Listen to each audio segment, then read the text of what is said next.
দুর্নীতি আজকে প্রতিটি ক্ষেত্রে আমরা দেখতে পাচ্ছি। সাধারণ মানুষের জমি জায়গা থেকে শুরু করে আপনি একটা ঘর করবেন, নিজের বাসস্থান তৈরি করবেন, সেখান থেকেও আজকে যে তৃণমূলের সন্ত্রাস বাহিনী প্রত্যেকটা বুথ থেকে শুরু করে ওয়ার্ডে যে তোলার একটা তাগিদা প্রতিটা ক্ষেত্রেই রয়েছে। আমরা সাধারণ মানুষ হিসেবে বলতে চাই, এইভাবে চলতে দেওয়া যায় না। আমরা তার মুক্তির দাবি করছি এবং যে অপশাসন তার হাত থেকে মুক্তি পেতে চাইছি।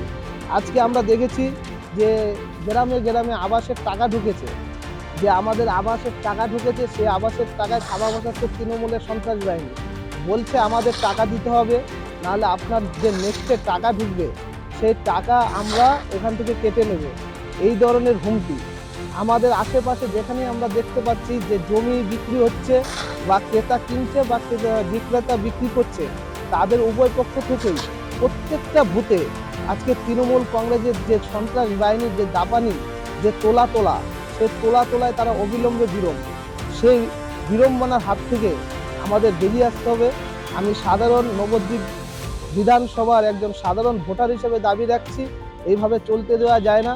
তাই আমি সাধারণ মানুষ, যে আমাদের মাইজদিয়া পানশিলা পঞ্চায়েত, এই পঞ্চায়েতের অভ্যন্তরে প্রচুর দুর্নীতি করে তারা টাকা তোলা, জমি বালি সব রকমের মাফিয়া তৈরি হয়েছে। আমি সাধারণ নবদ্বীপবাসী হিসাবে বলতে চাই, এখান থেকে এই মাফিয়া রাজ দূর করতে হবে। তাই সাধারণ মানুষ আজকে যে তৃণমূলের সন্ত্রাস, যে সে তোলার হাত থেকে অপশাসন চাইছে। সাধারণ মানুষ দেখতে পাচ্ছে প্রতিটা ক্ষেত্রে আপনি একটি কোনো সার্টিফিকেটের জন্য যদি দেওয়া হয়, তৃণমূলের নেতারা প্রথম প্রশ্ন করে আপনি তৃণমূল পার্টি ফান্ডে টাকা দিয়েছেন। সে পার্টি ফান্ডের টাকা আগে দিতে হবে, তারপরে আপনি যে কোনো একটি সার্টিফিকেট প্রদান হবে, সেই সার্টিফিকেট আপনি পাবেন। তাই নবদ্বীপ বিধানসভায় এত পরিমাণে তৃণমূলের সন্ত্রাস বাহিনীর দূরত্ব বেড়েছে, সে দূরত্ব আর চলতে পারে না।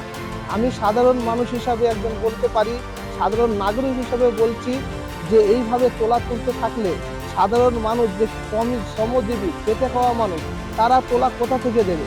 সে তোলার হাত থেকে মুক্তি পেতে আমরা দেখেছি কিছুদিন আগে আমাদের এখানে এক ব্যক্তি ঘর তোলার জন্য একটি পঞ্চায়েতে ঘরের পারমিশনের জন্য গিয়েছিল।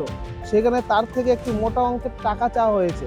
এখানকার প্রধান, উপপ্রধান সবাই মিলে বলেছে যে টাকা না দিলে আপনাকে সার্টিফিকেট দেওয়া হবে না। বলছে কিসের টাকা? বলছে সামনে যে নির্বাচন, সেই নির্বাচনে লড়তে হবে, আমাদের জিততে হবে, তাই আপনাদের টাকা আমাদের প্রয়োজন। সেই সাধারণ মানুষ নবদ্বীপ মাইজদিয়া পানশিলা পঞ্চায়েতে আজকে দিকে দিকে যেভাবে অপদস্থ, যেভাবে সন্ত্রাসের বিরুদ্ধে লড়াই তারা করছে, এবং সাধারণ মানুষ পক্ষ হিসাবে আমি বলছি, আমরাও চাই যে সারা বাংলা জুড়ে যে তোলামূলের তোলা, তার থেকে মানুষ মুক্তি পাক।